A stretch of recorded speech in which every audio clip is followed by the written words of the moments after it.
কি বলেন?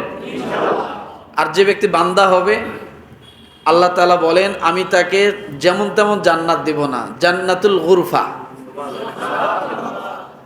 কোন জান্নাত? জান্নাতুল গুরফা, অর্থাৎ জান্নাতের মধ্যে সর্বস্তরের উন্নতিময় যে জান্নাতটা, এটাই আল্লাহ তাআলা তাকে দান করবে। তাহলে আমরা তো জান্নাত চাই, আল্লাহকে খুশি করতে চাই, আমরা আল্লাহর বান্দা হতে চাই, এই জন্য তো মসজিদে আসা, তাই না? তো আসুন, বেশি তো না, 11 থেকে 12টা, 11টাই ধরেন, এর ভিতরেই কেউ সংখ্যা 1টা 2টা বাড়াইছে, কিন্তু জেনুইন সংখ্যা কয়টা? 11টা। এই 11টা বিষয় যদি আমরা আমাদের জীবনে ধারণ করতে পারি, যে না আমি সত্যিকারে আল্লাহর বান্দা হতে চাই, রহমানের বান্দা হতে চাই। কার বান্দা?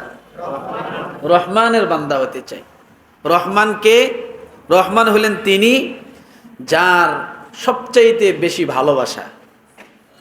রহমান হলেন তিনি যে সবচাইতে বেশি যত্ন করে। কি করে? মানে রহমানের ব্যাখ্যা খেয়াল করুন। রহমান কাকে বলে? ওই যে ঘুমাইতেছে, ওই যে ঘুমাইতেছে, সবচাইতে যার ভালোবাসা বেশি, সবচাইতে যে সব বেশি যত্ন করে, আর সবচাইতে যে বেশি দয়া করে। এই 3টে বিষয়ের নাম রহমান। এই 3 বিষয়ের সমন্বয়ের নাম কি? রহমান। রহমানের ভিতরে কি পাওয়া যায়? দয়া। রহমানের ভিতরে কি পাওয়া যাবে? ভালোবাসা। রহমানের ভিতরে কি পাওয়া যাবে? যত্ন। এই 3 বিষয়ের সমন্বয়ের নাম হলো রহমান। মনে থাকবে? কেউ যদি জিজ্ঞাসা করে রহমানের ব্যাখ্যা করেন, কি বলবেন? ভালোবাসা থাকবে সর্বোচ্চ, যত্ন থাকবে সর্বোচ্চ, দয়াও থাকবে সর্বোচ্চ, তাকেই বলে রহমান। মনে থাকবে? তাহলে আল্লাহ তাআলা কুরআনুল কারীমের প্রায় 5টি জায়গায়, খেয়াল করুন, 5টি জায়গায় আমলে সালেহ বান্দার কিছু কোয়ালিটি, বিশেষত বিশেষণ আল্লাহ ব্যবহার করছেন। কয় জায়গায়? 5 জায়গায়। তার মধ্যে এইটা একটি জায়গা যেখানে আল্লাহ সুবহানাহু ওয়া তাআলা রহমানের বান্দা পরিচয় দিতে যায় প্রায় 11 থেকে 13টা গুণ বর্ণনা করছেন। যে 11 থেকে 13টা গুণ যার ভিতরে থাকবে, সেই ব্যক্তি কি হবে?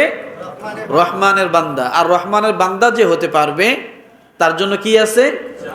জান্নাতুল গুরফা। মনে থাকবে? আসুন তাহলে আমরা কোয়ালিটি কয়টা জেনে নেই। সর্বপ্রথম কোয়ালিটি আল্লাহ, আমরা গত জুমায় একটা বিষয়ের উপর আলোচনা করছিলাম, যে আল্লাহ সুবহানাহু ওয়া তাআলা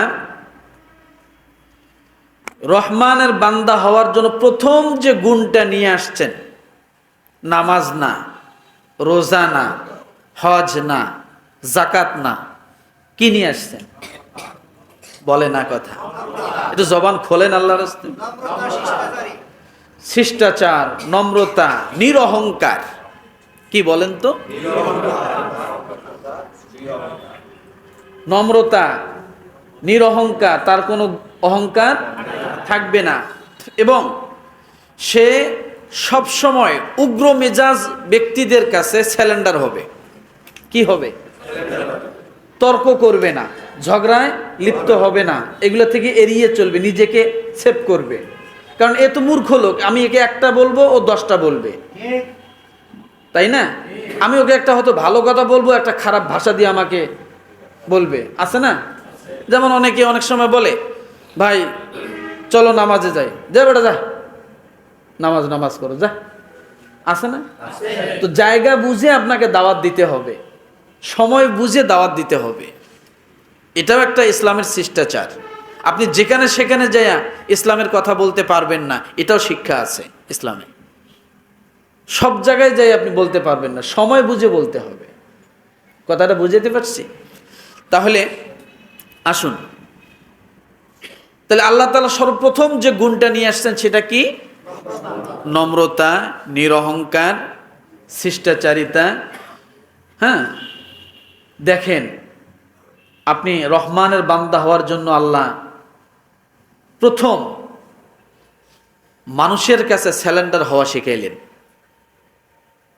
আগে তুমি কি করো? মানুষের সাথে বিনয়ী হও।